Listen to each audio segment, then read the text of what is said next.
So you're building you a roll cage and you need to make some bars removable. How do you do that and maintain the safety of your roll cage? Because if it's not safe, what's the point, right? I'm Rob. This is Venturi Fab. I'm building my version of the Ultimate Blazer, and this weekend we're finishing the roll cage. So if you're into that sort of thing, make sure to smash that subscribe button. In all seriousness, I'm going to be installing a pile of quick disconnects here because I need to make some sections removable so that as I upgrade things in the future, I can pull them out, change them if my layout changes. I can adapt to that without having to undo all of this, because once this cage is in here, it ain't coming back out. There's just no way. So I've got two main styles here, and I want to talk about the differences between them. I'm not going to say one's better than the other, because I don't have their CAD files. I don't have their analysis of strength through it and all that. I'm just a redneck with a welder. So they both have strengths and weaknesses. We've got the Barnes quick disconnect, and then I've got this one. It's by UTV Distribution. That's kind of one of the main ones that you'd see on like Amazon or eBay or something like that. So things that are the same about them: they're both interlocking. They both have very similar fit and finish as far as how tight they interlock. They both interlock great. The difference is packaging, right? Obviously, the Barnes is a lot bigger. The UTV is a lot smaller. I will say, just flat out, I do think that the Barnes is definitely overall stronger because it sets into the bar like 1.5 inches on each side. So you've got a ton of real estate to get extra rosette welds in there aside from just your weld around the edge there. And it's solid. This whole thing is 100% solid. The UTV Distribution one is also machine nice. This whole center section is also solid. The ends are hollow though, and the shoulder that sits into the tube isn't nearly as deep, which means, overall it's not going to be as strong as this, but that's also one of its strengths. This clearly is a lot more compact than this. The other benefit in certain situations is this one, both the bolts come from the same side, whereas the Barnes, they go in on opposing sides. So if you're in and you need to make a disconnect in a very tight area and you can't get to fasteners on both sides, this isn't even an option for you. This won't work in a confined space, and it won't work if you can only get to one side of the joint to attach your fasteners in. So that's where this one really shines. Like I said, they lock together the same. I'm sure that they're both adequate for what they need to do.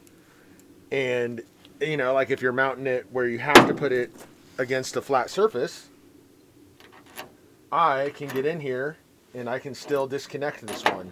If you try to do that with this one, you can't get to the bottom bolt. You could turn it sideways, but sometimes, if you're up in a corner or something, that's just not a doable option for you.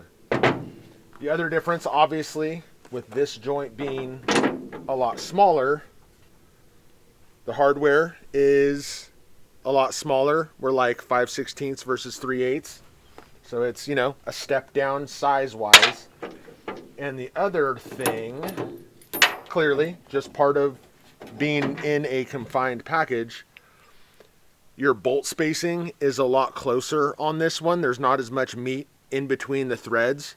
So I think, at least in my opinion, the Barnes one is going to be much better when you have more access and more space, and especially something that's going to be taking like a lot more of a load, right? Like if you were going to do a big structural component for your roll cage, this one's definitely going to be stronger. I don't see how that one could possibly be stronger. So, higher strength, but you need more room.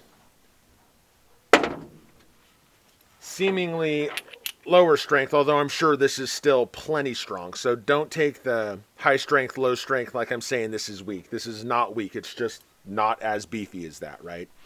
Like a Dana 44 is not a weak axle. It's just weaker than a Dana 60, but they both are fantastic. Same type of deal here. So for a more confined area, this is going to be better. So when you're doing your roll cage, you're trying to do your thing, think about your load paths, think about, you know, your access to the joints that you need to get to, and that should help determine kind of what style to do. The one thing I would make sure to do, and I don't have any here because I just don't use that style, they have these that don't interlock. It's not this notch type deal. They're just flat cut across. That style I would avoid. I would at least make sure that you're getting the interlocking, because that way you've got a big chunk of metal. Even on this smaller one, you have a good decent chunk of metal in there to mechanically lock these together, and I feel like that adds a ton of strength. Another good style that they've got is this QD style. So this slips into a receiver. It's got a quick disconnect for it. This isn't for structural roll cage stuff. What I'm using like this one for is my oh darn handle on the dash. So it doesn't need to be in there all the time. You just plop it in and now you got your oh darn handle for the passenger. So that's my take on these. I'm not sponsored by any of these companies at all. I bought all these with my own money. So Barnes doesn't sponsor me yet. But that's my take. And you know, do your due diligence, plan your cage out accordingly, and it should be good and safe for you. And if you want to see this cage come together, I've got a whole build series on it. I've got a whole build series on this truck. And check back in on Thursday, and we should have the final getting everything fit together on this roll cage done. Yeah, so figure out what kind's best for you, what's going to fit your needs the best. And remember, if you don't get started, you never get finished.